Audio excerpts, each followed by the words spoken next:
development in the Prince case. Yes, and now the doctor that the DEA and local authorities are focusing on, Dr. Michael Schulenberger. We now know who it is. Schulenberg, not Berger. Apparently, the authorities in Minneapolis screwed up, and they did not seal the search warrant. It was a public warrant, should have been sealed, but it's now out in the open. He is the guy that the authorities believe was giving prescriptions to Prince, and they executed a search warrant, and they want his records and everything else. But there is something that isn't in the warrant, to me, that is more interesting than what is in the warrant. And that is, Harvey, what exactly they were looking for, specifically whose records they were looking for. And we have told you, it seemed that because of Prince's Percocet addiction and how long he had been taking opiates, that just like in Michael Jackson, there would be aliases here. There would be, you're not able to prescribe narcotics like that to one person in that large amount, enough to have that to fuel an addiction without using other names. And Michael Jackson, for example, had minimum 19 aliases and multiple doctors to fuel his addiction. And right, and that's what it takes to do that with these kind of medications. But I can tell you, in that search warrant you're talking about, Harvey, they went to the office of Dr. Schulenberg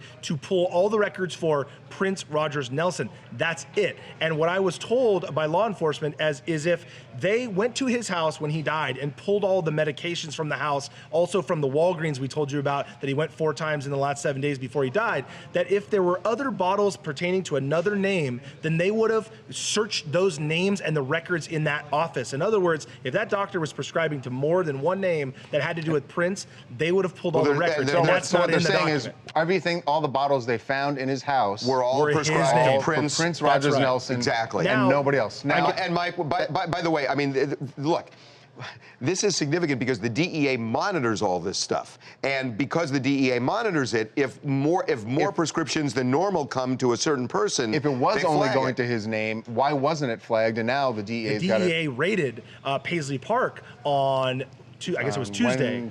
Tuesday, they raided Paisley Park. Now, it's weeks after he died, and it seemed weird to us. What evidence are they gathering all this time later? Well, the DEA specializes in this process of prescribing, and they went over there on Tuesday to gather information. My theory you're talking about is this.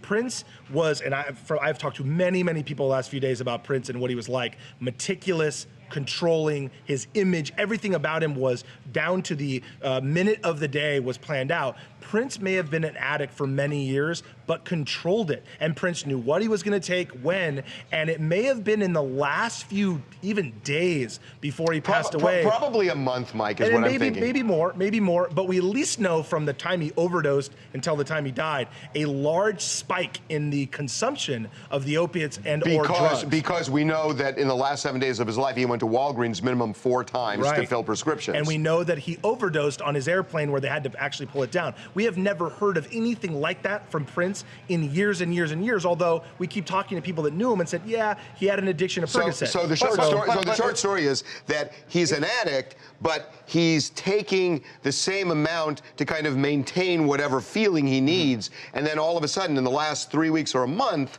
you know, first he doesn't show up in Atlanta for 2 shows, all of a sudden it spikes, it escalates, it gets to critical mass 6 days before in Moline, and then he dies.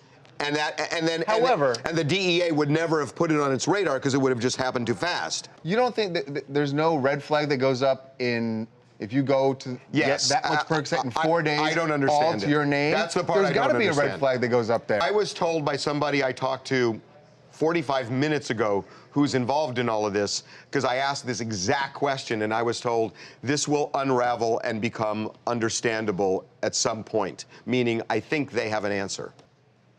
Okay, hey, Charles and Harvey, Chris here from Seattle, Washington. I wanted to ask, do you think that Prince's people had Prince change the medicine bottle names or whatever to have it go to other people's names out there, you know? You mean were they prescribing to others and then they were giving the prescriptions to Prince? Right. I guess that's a possibility. And then they put like an employee of Prince prescribed the Percocet to the employee and then give it to Prince. When they go into the house, they're only going to find bottles with Prince's name on it, but that doesn't mean Well, no. He got it from someone else. We're told the only names they had were Prince's names. And if he did use employees, why would he try to hide that? It's in his bedroom. Nobody's going to see it the way he sees it, right? Okay, we gotta take a break.